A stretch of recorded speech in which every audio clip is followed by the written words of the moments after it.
I kind of like the darkness after yesterday. Kind of like half in the dark. I'm kind of like Two-Faced now. Two-Faced. This is the left side of my face talking now. We're doomed, and there's no chance the Jets are ever going to win a Super Bowl. We need to restart all over again. Here's the right side. It was a much better year this year. We're in the right direction. We're going to work out the quarterback thing and be fine. Who's going to win? Who should you listen to? Who's more in touch with reality? Find out after this. I would regret it if people look back at the first episode and you weren't on it. Yeah, well, I like that. It's called forward thinking. We have one of the worst beats in the world. We do. Our beat is horrible. Connor could shove that article up his ass.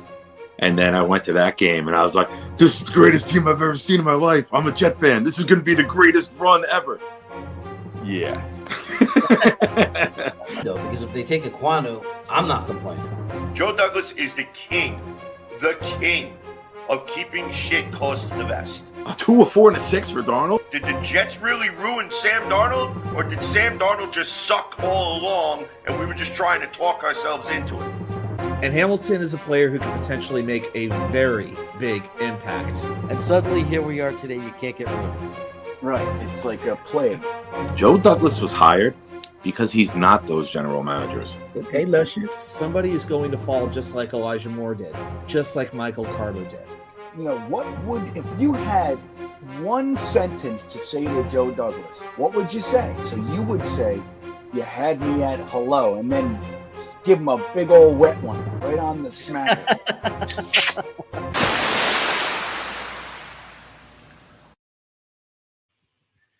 Oh, that's a little bit better. The lighting is a little bit better now. So, as you know, I am in Jackson, California. Jackson, California, right near Folsom. You ever hear Johnny Cash? You know his music? You know, he sings about Folsom Prison. Well, we're not that part of Jackson. We're kind of far away from there. Maybe not far away, like a 45-minute drive. And if you, let me see where we are, but we are definitely in the place called Jackson, where when you hear them singing the song, Johnny and June Carter, and they're like, we're going in a fever. We're going to Jackson. That's the Jackson that we're in. This is the real deal. But anyway, may as well be here than just at home as the season unfolds and comes to an end for the New York Jets. I know that mathematically we're not out of it. You know, it's actually beyond not mathematically. The truth is, I think we're still at a point where if I could be wrong, that if Miami and New England were to both lose today, I think we're still in a situation where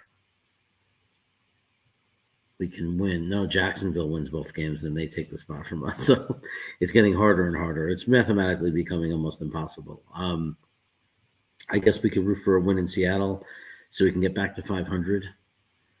And then, you know, a win against Miami would be nice to take something away from them. And the only way I see it possible is that Mike White is just a savior, right? I mean, what else is there? That Mike White is a savior, that he comes in and the team responds like they were in those other few games and play really well. And we play for pride. The defense plays really well, and Mike White takes steps forward and actually gets us into the end zone. I mean, that's the only thing I could really see, the only way I could see us doing it. The sad thing is if we lose both games, then we only got the 7 wins, and that's huge. That was the bottom. That was my absolute floor before the year. I said 7 to 9 wins was we need to. Like I said, if we can get to 7 to 9 wins, we're good. You know, as far as a step forward as an organization, but 7 wins was like an absolute bottom. And it certainly wasn't with the feeling that we were going to be 7-4 and lose the last, 6 games of the year. Right now, that's becoming very possible. I mean, again, we continue to play very winnable games. Like Seattle's a very winnable game. But it's becoming less winnable, not because Seattle's so good, but because we're so bad. but we are that bad when Zach Wilson is the starting quarterback. We have to remember that. We were not this bad when we played, even though we lost, we were not this bad when we lost to Buffalo. We actually earned their respect. I had Buffalo fans saying, "You guys are good." We are not that bad when we lost to, which was interesting. We were not that bad when we lost to Minnesota. Berrios holds on to that ball. We are in a great chance to beat Minnesota. And then we just got bad. We lost confidence and we got bad. And one of the reasons and I guess if anything came out of these last few weeks is we learned our answer. We know that we need a quarterback. We know that Zach Wilson is not the guy. So it's good to at least have some clarity and some answer to something. At least it's not, all our quarterbacks got hurt. Some guy, Streveler is in or something, whatever, we lose. Let's say that scenario. And we still have mystery or question mark at quarterback. We don't have a question at quarterback anymore. And when I say that, I say it is 100% a fact now. The Jets are a football team that needs a quarterback and does not have one. Zach Wilson is done. Stick a fork in him. He might come back as a football player, as a quarterback one day, like Geno Smith did, but it won't be with the New York Jets. So next year he'll be, unfortunately, a distraction more than anything else. Probably, my prediction is that they'll talk in camp like he's competing for the QB1 spot. They'll be, it's an open competition, and we'll have Mike White, we'll have Zach Wilson, there'll be Streveler. And there's going to be some other guy that we sign because we're going to get rid of Flacco and we're going to sign somebody. Now, if we go out and sign a Jimmy G, there's no question that Jimmy G is the starter, 100%. If we go out and sorry, I'll put 1 second. 1 second, everybody.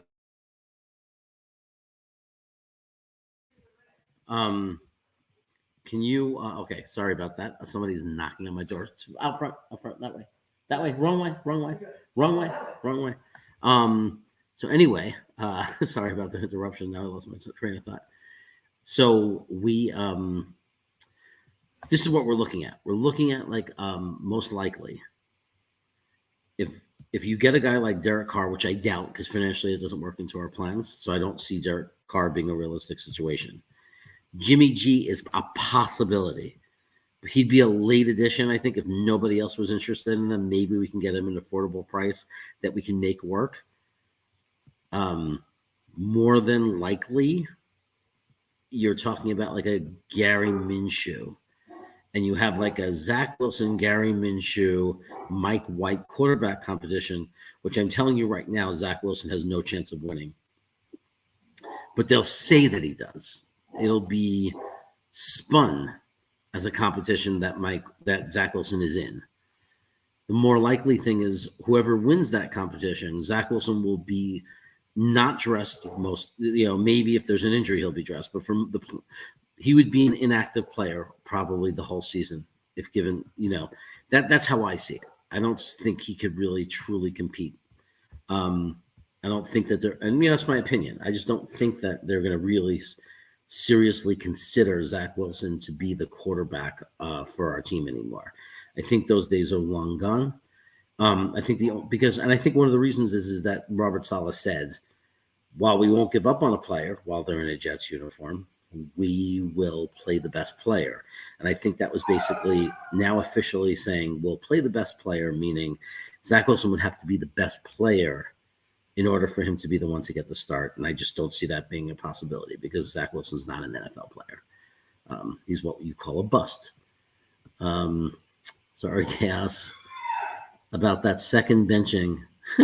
We deserve better. I don't know if we deserve better the way we carry on, Jet fans, Like Belushi said, nothing is better. When Mike White came back, we beat Seattle and Miami, and we're in. Oh, nothing is over. That would be amazing, by the way.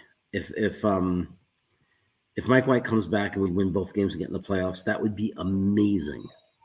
Amazing. It would also mean that we probably have our future quarterback. If Mike White came back and did that, especially if he won a playoff game, that would be insane. You would love us to take JJ. Well, you don't have to worry about us taking him. He's you're not going to sign him. You got Brock Purdy. You got Trey Lance coming back. There's no way you're paying $20 million for a backup quarterback, at least for a quarterback that you want to be your backup, right? Because your goal is for it to be Trey Lance, and now you have Brock Purdy as a great insurance policy that costs you virtually no money. So you're in great shape. So we're not really going to take him off your hands. He's just going to be this open, unrestricted free agent that we might sign and we might not sign because somebody might be able to even, be willing to pay him even more money. There's all kinds of possibilities out there. I'm sorry for the background noise. What's up, Chiefs Live? What's going on? It's good to see you. We got a lot of people who aren't Jets fans here. I don't know where all the Jet fans went. It was a rough loss when you do a day after video. I know, the day after. And I show the picture of a head coach with his head sunk in the ground. Want him gone. See, it's so funny that you want him gone, because the Jets would be, you think that you have a bad situation with Jimmy G. Imagine our situation. We have a quarterback that's so bad that Jimmy G would be like Joe Montana to us. Someday. Look, the reality is that we still are in much better shape than we were a year ago. Although the one thing that makes us in worse shape is that a year ago there was still hope that we had a franchise quarterback, and now there's no hope. So now we have to be one of those teams that finds a solution, like through money, like we have to buy a guy, maybe, like a Jimmy G, but we have to, it's lousy. It's a lousy feeling because we really thought that we might have something special and had an opportunity to have someone special. At least most of the people I know, there's the Sam Darnold Jets fans out there that still insist that their hatred for Zach Wilson had anything to do with anything other than the fact that they love Sam Darnold or Justin Fields. They love something else.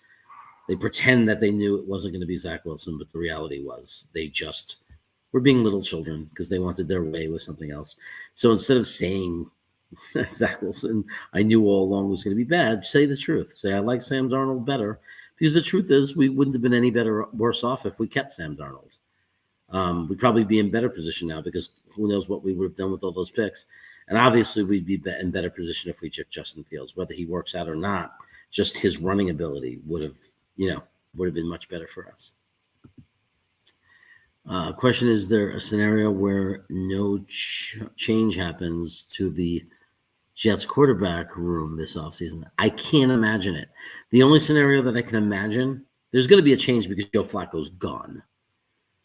The least amount of change would be a scenario where Mike White comes in, wins the 2 games, plays excellently, gets into the playoffs, wins a wild card game, plays excellently, and the Jets decide we're definitely giving Mike White a shot next year. And in our minds, and I'm not saying this is likely. I'm just saying this would be what made our quarterback room look the same.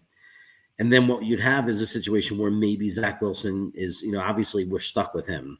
It's like handcuffs because of his salary and cap hit if we cut him. Maybe you have him and Strevler. It's not likely what we would do that, but those would be the 3, and we come in and it looks like we're in the same quarterback situation.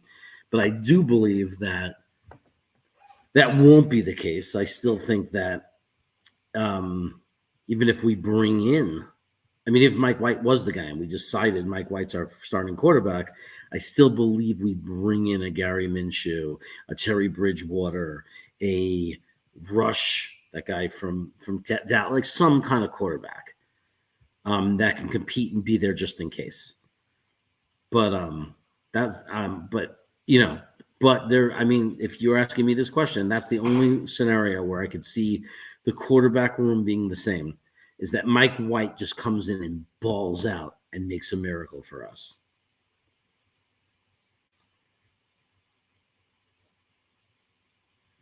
Yeah, Jimmy G. Well, Jimmy G would just be efficiency. He would just be a quarterback who can play. See, the problem is that Zach Wilson's not an NFL quarterback even. We're talking about somebody who's not competent. Like he's not able to move the team, the offense. I don't know if you saw the game last night, but last night a guy named Strevler, who came off our practice squad, came in and matched Zach Wilson in passing yardage in one drive in the fourth quarter that Zach had put together the whole game. So Zach is just not competent. This is not about a quarterback who might develop and might be okay or might be good anymore. This is a quarterback that clearly can't be an NFL football player. He's absolutely horrendous. He's what you call a bust. He's no better than Josh Rosen or Jamarcus, from the Raiders back then. He's just a 100% bust. He's gone. It's over. What's up, Jeremy? I think we will grab a quarterback in free agency to draft and hopefully get some O-line pieces and maybe a safety. I could totally see us picking 3 offensive linemen, a center, a tackle, and a guard, and a safety in this draft. No question about it. I agree. That's a strong possibility. Sam is starting so good. Sam is starting so good for him. Yeah, he's actually still a starting quarterback in this league, and I promise you, when Zach Wilson is in his fifth year, he will be lucky to have a job. But he certainly will not be starting. I promise you that. He is never going to be an NFL quarterback. Thoughts on signing Baker Mayfield in the offseason? I'd rather be – yeah, I mean, he's just another possibility, right? He's just another possible guy that would not be in there that would be in there just to have competency. Anybody, you have to understand that anybody's going to look better to the Jets. Like Zach Wilson just got outplayed by a practice squad fourth seed quarterback who never played an NFL down in his life. So whether it's Baker Mayfield, whether it's Cooper Rush, whether it's Gary Minshew, whether it doesn't matter. Any of these guys is a tremendous upgrade to Zach Wilson. And that's a horrible thing to say, but it's the absolute truth. So, which hurts more, Sam Darnold maybe making the playoffs? Well, Sam Darnold doesn't hurt at all. I have nothing, negative about Sam Darnold. No matter what, he could develop now into a quarterback, but it doesn't make us wrong. If he would have balled out for Carolina last year, then fine, we made a mistake. But at this point, this is 2 years now that Sam Darnold's not good. So, and he's not good. I mean, he might be good enough, but I mean, it's not like he's this good quarterback we let get away. I mean, it's not like suddenly he's balling out and playing really well. So, if we're being real, there's no regret over Sam Darnold. We're not missing anything with Sam Darnold. And if he ends up making the playoffs and becoming a good quarterback, fine. I can't blame anybody in the Jets organization for it's like Geno Smith. I mean, it's like you can't the Geno Smith was horrible when he went to the Giants as a backup and came in, right? So Geno Smith is 7 years later. I mean, it has nothing to do with the team we are today. Even if Zach was going to be a star in 7 years, what are we going to do? Keep paying Zach and keep him on the roster because in 7 years he's going to figure it out. You know what I mean? Guys have second comings. They have second careers, but I don't think the initial team that had them really can be upset over it because it's not like we can afford to wait. The Jets have a window. So, Sam Darnold didn't really fit that window because he's not really playing that well. I mean, but if he plays well enough to go to the playoffs with Carolina, all the power to him. And Geno Smith, I absolutely have no ill will towards it all. Really. I mean, Geno Smith, probably we should, if he would have done great right when we let him go and on his next team, fine. But he didn't. So, after a certain amount of time, it expires. A team doesn't have to worry about players ending up being good and making their decisions look bad. I don't agree, believe in that kind of thing. CFL legend. Yeah, I know, right? Strevler. It's like Warren Moon did it, right? Why not Strevler? CJ, and I love that dude. Oh, I did. He also got the ball practically in the dirt to CJ, and I love that dude. Oh, you're talking about the throw from Strevler? This season had so many highs and so many lows. Why is the quarterback position always effed up when it comes to the Jets? I don't know, my friend. I don't know. It's killing me. It's over. But it's over with Zach, so we have to go back to the drawing board, unfortunately. I think that if Mike White started, I don't know if we would have won yesterday, but we 100% would have beat New England in the 3-3 game. We win that game if we have Mike White. We win that game if we would have put Trevor in, but we didn't know that at the time. The fact that Zach stayed in that whole game is atrocious. That was probably the worst coaching mistake of the year. But yeah, we'll never know. We'll never know what could have been if we had competent quarterback play. But this season fell apart because Zach Wilson is an awful quarterback. There's no argument in that. But I do think the coaches have to take some accountability as well. Anyway, guys, I just wanted to have a quick reaction and everything. Unfortunately, I do have to go. So I just wanted to thanks for jumping on and talking a little bit. And I'll be back sometime this weekend for a longer show. But take care of yourselves. Oh yeah! Go! Amazing! That's my boy! That's my boy! Breaks away from a sack and completes the pass for first down. Oh, Kittle just may have made the most amazing catch. He fights for the first down and gets out of bounds too. It's no good. Overtime. Oh, what a catch! How do you drop that? What are you, Jamal Adams? Touchdown! This is a touchdown all the way! He reached over the pylon. San Francisco